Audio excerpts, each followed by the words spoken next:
My Boy Volley 9 Review. Since the fateful evening when Satoko saw a young boy practicing his soccer alone in the park, when he should have been safe at home. 4 long years have passed.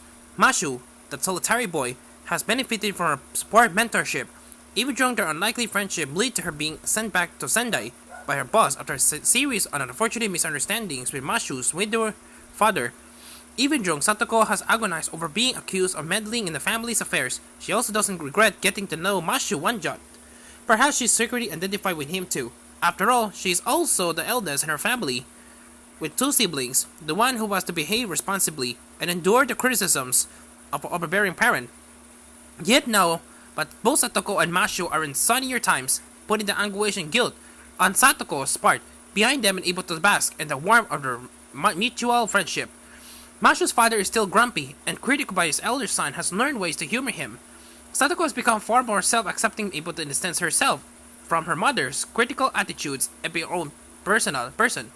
Even Mashu's classmate, now Ogata, who has not nursed a crush on him since they were in elementary school, has come to a better understanding of herself, doing the best to overcome her disappointment. You're a really adored woman, do you? So she says to Mashu about Satoko, who replies without hesitation, "Yes, I do, but I can hide that fact at all, so I might not be in love with her." There's also an imaginatively draws a chapter all about Satoko, entitled Me, in which she faces up to the fears and challenges of her past life from early childhood onward, each stage personified in her mind, and reaches and find kind reconciliation with herself. It's fitting that when Mashu and Satoko next meet up, he's found the football she gave him so long ago and wants to return it, although she's reluctant to accept it because of the less happy memories it evokes. In the end, they go to the park to pass the ball to and fro between them to see who should keep it. But each pass is controlled by asking and answering of a question until they discover a notice warning the ball games are forbidden. So they continue their game online, sitting side by side on the park bench, talking and laughing together. It's a lovely fitting metaphor for where their relationship has taken them. Right up to this in concluding volume, mangaka Hitomi Takano has kept her readers wondering exactly how the story of Satoko and Mashu was going to be resolved. Even though Mashu has grown into a responsible young man, he's still at high school and with his future ahead of him, not ready to embark on a romantic relationship with his beloved Miss Satoko, and yet, these two know each other so well that they seem like a predestined couple, soulmates on an intellectual and instinctive level, who just happen to be separated by several years in age.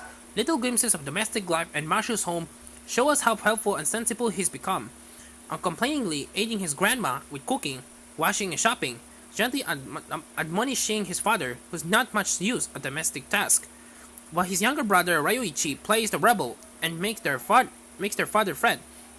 The cover art shows both Satoko and Mashu against a sunset sky, the soft colors highlighting their smiling faces and their talk easily together, but the story ends at the fireworks display. Takano uses the bustling crowd at the Summer Best Festival as a lively background as Satoko meets up with her fellow office workers and Mashu with his family in the final chapter. We hear all kinds of voices and random exchanges, as if we were being carried along by the crowd too, except the cell phone acts as Mashu and Satoko's means of keeping in touch.